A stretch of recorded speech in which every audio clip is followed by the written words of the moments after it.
Money farming is one of the oldest traditions in Terraria, but the money farm I'm going to describe here absolutely dwarfs every single money farm you've seen before. It easily generates 5 platinum per minute, and that's the unoptimized version, and everything you need to make it can be obtained pre-mechanical bosses. This farm was made by DinoChess and Quasar over on the Terraria Discord and forums. I talked with them a good amount about the farm, had done a little bit of testing, and gotten permission from them to make this video, but pretty much all the work came from those two. I'm going to link to a very detailed post on the forums from DinoChess in the description. Go check that out for an in-depth analysis on the farm and explanation as to why certain things are used, and be sure to thank them over on the Discord if you see them.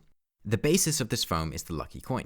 This accessory can be obtained from pirate invasions and causes every attack to have a chance to make enemies drop coins. Simple. The fun part is maximizing how many times per second we can trigger that lucky coin drop chance. I'm going to go over 2 versions of this farm, one being pretty easy to build and the other being extremely optimized, the theoretical best farm possible. The idea is to use black recluses, which can now be consistently found by crafting unsafe walls with shimmer, then using teleporters and hoiks to force the recluses into a small box which has a bunch of weak minions summoned inside of it. Each minion will hit the dozens of recluses many times per second for 1 damage each, generating a massive amount of money. This is what you'll need to bring.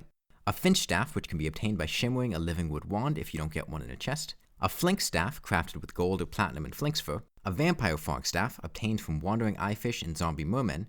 Unsafe spider walls, which can be obtained by shimmering normal spider walls, which are crafted with cobwebs at a graveyard. Teleporters, a grand design and a quarter-second timer, which can be purchased from the mechanic.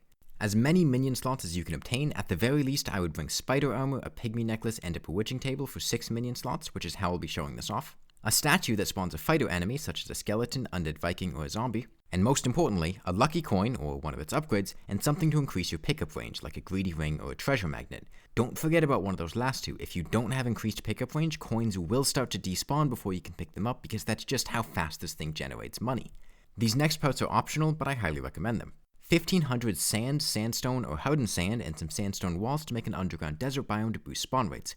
You could make a jungle biome instead, which is less effective but will still provide a spawn rate boost. A garden gnome and a water candle, lava or background walls to increase spawn rate efficiency, and a slime staff, which is a little trickier to obtain than the other minions, but it does make the farm more efficient. To start with, mine out a large area in the world. It's easiest to dig this out in pre-hard mode before you have to deal with hard mode enemies. Mark the center, the spot you'll be standing in, and then go at least 84 blocks in either direction horizontally, 49 blocks upwards, and 43 downward. This is what a box of the minimum size looks like, but there's no harm in making it bigger. In fact, I'd recommend it just to be safe. You just need to make sure nothing else can spawn within range of your farm besides the spiders. If you can sit right here and nothing spawns, no enemies nearby on the radar, you're good. The blocks you use for this don't matter, but I'm using gemspark blocks to color code everything. Start by building a room 14 blocks wide and 5 tall, with the leftmost part being the center of the square that you marked. This is where you'll be standing, so remember where that is. Put the statue on the right end with a block to prevent it from moving. Be sure to put a water candle and a bewitching table down too. Then build this spider trap just left of it. Use a hammer to hammer blocks into the shape shown here, and the background walls, and lack thereof, are important because they affect how spiders move. Make sure there are not walls in this box here. The hammered triangle blocks are the 5th block above the teleporter. Thirdly, we're going to build our underground desert biome. Place 1500 blocks of either sand, sandstone, or hardened sand just to the right of your box, close enough that enemies won't be able to spawn on it. This is a 50 tall, 30 wide box of sand shown here. Then put sandstone walls behind where you're going to be standing when farming. You'll hear the music change to underground desert. That's your cue that you did it correctly.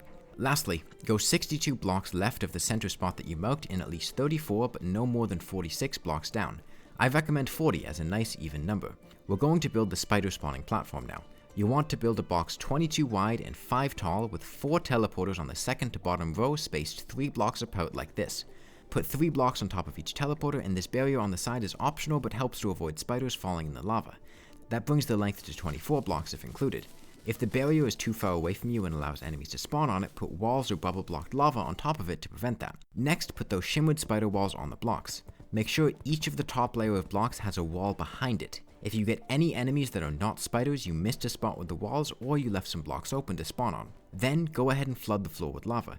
Even if it's out of range of enemies spawning, this will still boost spawn rates due to how the game spawns enemies. To wire this, simply take all 4 color wires and go from a quarter-second timer to the teleporters. Branch off 1 of each color to each teleporter down here, and then link the 4 colored wire to the teleporter under the spider trap. Also wire a switch to the statue to spawn 1 enemy there. And voila, you're done. Just go back to your spot at the center, spawn the statue enemy, and target it by right-clicking with a minion staff. Then summon 1 flinks, 1 frog, 1 slime, and as many finches as you can into that box. Targeting the statue enemy traps the Finch and is why it needs to be there. If your Finches are escaping, they're either too close to the statue enemy, you set up the trap incorrectly, or you didn't target it properly. Just activate the quarter-second timer and watch the money roll in. On average, I found this version to get about 52 to 53 platinum in 10 minutes. There was a decent amount of variation though. Also, if you're not using the slime staff or did a jungle instead of a desert or anything like that, you'll be getting a little less money. So, that's the easy version. But we can take this a lot further and we can get a lot more money out of it. So let's get to optimizing.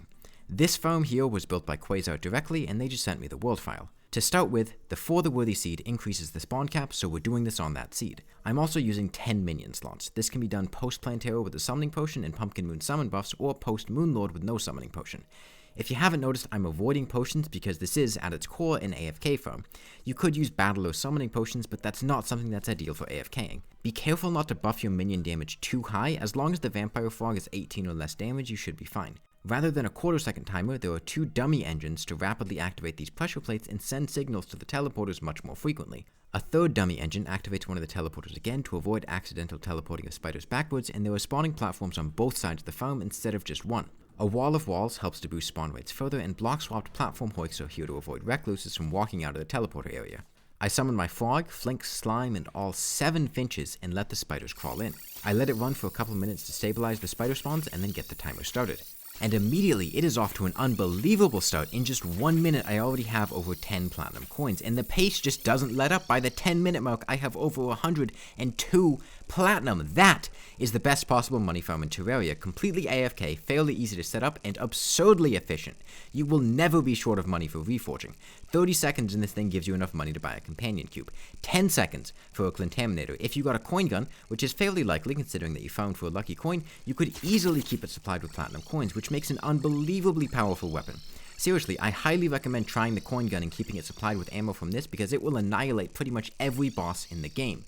10 platinum every minute. It just doesn't get better than that.